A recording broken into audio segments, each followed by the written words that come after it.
Meus queridos, a paz do Senhor, eu sou o diácono Claudio Machado e esta é mais uma das nossas pequenas reflexões com base na leitura diária da revista Lições Bíblicas da CPAD neste quarto trimestre de 2022, a lição dos adultos, onde estamos estudando materialmente o livro do profeta Ezequiel.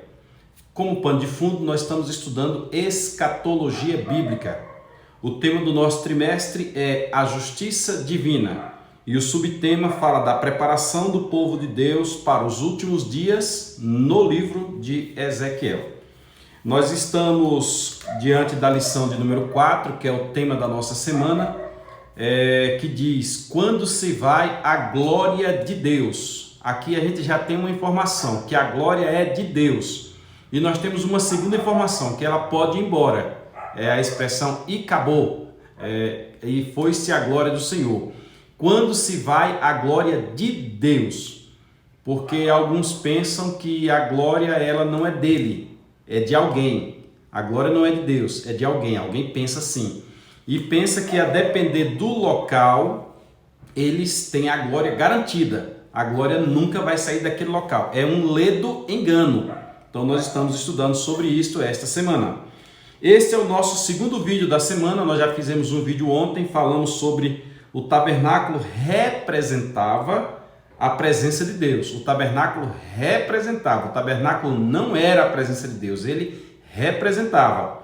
E hoje, terça-feira, com base no segundo livro das Crônicas, no capítulo 7, versículos 2 e 16, repetindo, segundo livro das Crônicas, Antigo Testamento, livro que é escrito depois do exílio babilônico, capítulo 7, versículos 2 e 16, a epígrafe diz: Deus escolheu o templo de Jerusalém para habitar o seu nome.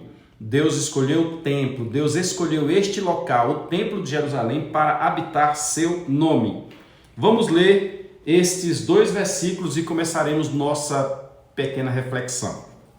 De antemão, eu quero já te pedir que se inscreva no nosso canal. Sendo este o segundo vídeo, assista os 6. Teremos mais 4 para frente. E observe que o irmão Daniel está colocando todos no mesmo tema, com a mesma capa, para você saber que tem outros vídeos iguais a este para você assistir. Aí você vai fechar a ideia da semana, tá bom? E se inscreva no nosso canal, compartilhe, curta, comenta, não perca a oportunidade. Acione o sininho das notificações, porque assim estaremos todos bem, tá bom? Segundo livro das Crônicas, capítulo 7, versículo de número 2, lendo na Bíblia de Estudo Defesa da Fé, da CPAD, na versão revista e corrigida, Almeida Revista e Corrigida. Diz assim o versículo 2 do capítulo 7. O capítulo fala sobre o fogo e a glória de Deus são sinais da sua presença. Vamos à frente. Da sua aprovação. Vamos à frente. Versículo 2. E os sacerdotes não podiam entrar na casa do Senhor, porque a glória do Senhor tinha enchido a casa do Senhor. Nós lemos ontem em Êxodo 40 e lemos o versículo de número 34. E eu gostaria de, antes de partir para o versículo 16 do capítulo 7 de 2 Crônicas, eu quero ler contigo o versículo 35 de Êxodo 40. Porque quando nós lemos ontem o 34, nós dissemos que a nuvem representa a presença de Deus. Mas observe o versículo 35, se ele não casa com o texto que nós estamos lendo. Diz assim: de maneira que Moisés não podia entrar na tenda da congregação, porquanto a nuvem ficava sobre ela e a glória do Senhor enchia o tabernáculo. A glória de Deus enchia o tabernáculo. Aí nós voltamos para 2 Crônicas e relemos o versículo 2 do capítulo 7. E os sacerdotes não podiam entrar na casa do Senhor. Lá Moisés não podia entrar, aqui os sacerdotes não podiam entrar na casa do Senhor. Aqui já é o templo, não é mais a tenda da congregação, não é mais o tabernáculo. Aqui já é o templo edificado por Salomão. Salomão edificou um templo ao Senhor. Davi queria edificar. Deus não deixou Davi edificar porque Davi era homem sanguinolento, era homem que tinha matado muita gente, e coube a Salomão esta glória, esta honra. Aí Salomão fez o templo e aqui estamos tratando do momento da dedicação do templo. E Salomão então fez uma oração muito suntuosa, Deus, lembra-te do teu povo, se o teu povo for cativo e etc, etc. Aí aqui, em consequência, nós temos que os sacerdotes não podiam entrar na casa do Senhor, porque a glória do Senhor tinha enchido a casa do Senhor. Vamos lá para o versículo 16 e a gente volta para fazer o comentário. Versículo de número 16. Porque agora, dizendo Deus para Salomão, escolhi e santifiquei esta casa. Não é aquela, santifiquei esta. Nós estamos no Antigo Testamento, é um contexto diferente, mas entenda. Para que o meu nome seja nela perpetuamente. Meu nome esteja nela perpetuamente. E nela estarão fixos os meus olhos e o meu coração todos os dias. A nossa epígrafe diz que Deus escolheu, vou ler novamente. Deus escolheu o templo de Jerusalém para habitar o seu nome. Deus, que é soberano, escolheu. Deus disse, bem, eu vou escolher um local, e o local que mais me agrada é o local que Salomão preparou. Deus já tinha mandado Davi separar materiais, ou Davi teve vontade de separar materiais para construir uma casa para Deus, porque a arca ficava perambulando para aqui e para ali, e Deus então chancelou a vontade de Davi. O povo trouxe as ofertas, Davi guardou muito material. Aí quando o reino é passado de Davi a Salomão, Salomão aumentou as alianças com os povos vizinhos. Salomão mandou buscar material distante, mandou buscar ouro, mandou buscar acácia, mandou buscar marfim. E de todo esse material que Salomão mandou buscar, as pedras eram preparadas lá fora, não precisava nem que Salomão fizesse qualquer barulho, era só chegar e encaixar uma pedra na outra, já vieram todas sob medida, uma arquitetura, uma engenharia extraordinária, até parecido com a do Egito, com aquelas grandes pirâmides que tem lá no Egito. E quando Salomão terminou aquilo ali, preparou todos os levitas, preparou todos os sacerdotes, preparou todos aqueles que haveriam de atuar no templo, todos os utensílios de ouro, de prata, tudo que tinha vindo do tabernáculo, colocou devidamente no seu lugar, preparou as roupas sacerdotais e ao preparar todo aquele ambiente para a glória exclusiva do nome de Deus, para louvor e adoração exclusiva ao nome de Deus, preste atenção, louvor e adoração exclusivas ao nome de Deus. Aí Salomão fez uma grande oração de dedicação daquele local e Deus está só observando o que está acontecendo, ele ainda não tinha se manifestado. Aí quando Salomão conclui aquela oração, a glória de Deus então era grande, Salomão estava do lado de fora fazendo a oração, e a glória de Deus era tão grande que se tornou praticamente palpável dentro daquele local. A orla, como costuma dizer, dos vestidos de Deus encheram a casa. A orla encheu a casa naquele momento. E os sacerdotes então, vendo aquilo, tentaram entrar, como diz o texto aqui, e não conseguiram. Lá atrás Moisés tentou entrar no tabernáculo, mas a glória de Deus era tão grande que ele não conseguiu entrar. E aqui semelhantemente, a glória foi extraordinária, porque Deus disse, este é o local que eu escolho, disse Deus, para nele habitar. Quando Deus diz nele habitar, ele está nos dizendo para nele me manifestar, para nele demonstrar o meu poder, para por intermédio dele eu agir.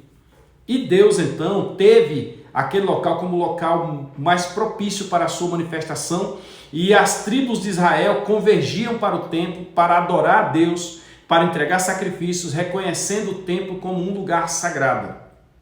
Mas, mesmo com tudo isso, não ficou Deus limitado, como se Deus ficasse preso ao templo. Não. Deus fez aquilo para que os homens soubessem onde buscá-lo, para que os homens soubessem onde ele está. Hoje, graças a Deus, o próprio Senhor Jesus disse que os verdadeiros adoradores adorarão ao Pai em espírito e em verdade. Então, onde eu estou, está o templo de Deus. Onde dois se reúnem, ali você tem a manifestação de Deus. Mas naqueles dias era diretamente no templo. Todavia, como nós estamos estudando dentro do profeta Ezequiel, nós percebemos que Ezequiel está recebendo de Deus esta revelação, como na semana passada estudamos as abominações do templo, Porque o povo, mesmo diante disso, acreditava que Deus nunca levaria o povo ao cativeiro. E a nossa lição chama-se Justiça Divina. O tema do nosso trimestre é Justiça Divina. E Deus, sendo justo, Ele dá a cada um que lhe pertence, Ele dá a cada um que Ele merece.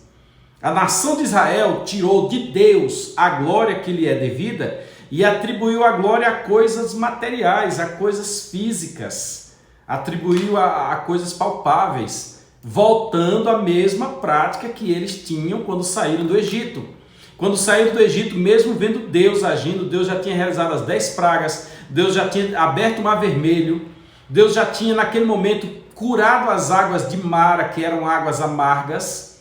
Moisés estava no monte buscando a presença de Deus há 40 dias e o povo mesmo assim disse para Arão: mostra-nos o Deus que tirou-nos do Egito, nos dá alguma coisa em que a gente possa acreditar, em que a gente possa apalpar.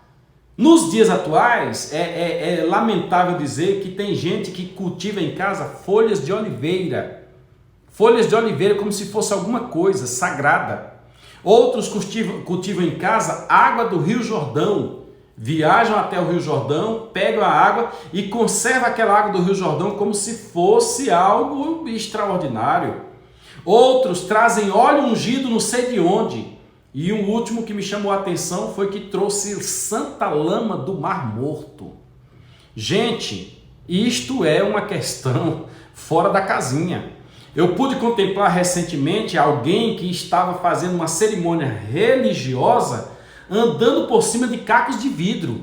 E eu pude contemplar a alegria da pessoa quando chegar do outro lado, acompanhado por outros, e dizer: eita, consegui, agora é vitória. Não é desse jeito que a Bíblia estabelece as coisas.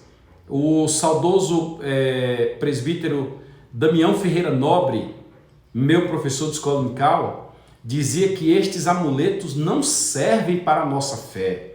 Quem pratica e utiliza esses amuletos são os pagãos, são aqueles que são idólatras. Nós não precisamos desse tipo de coisa.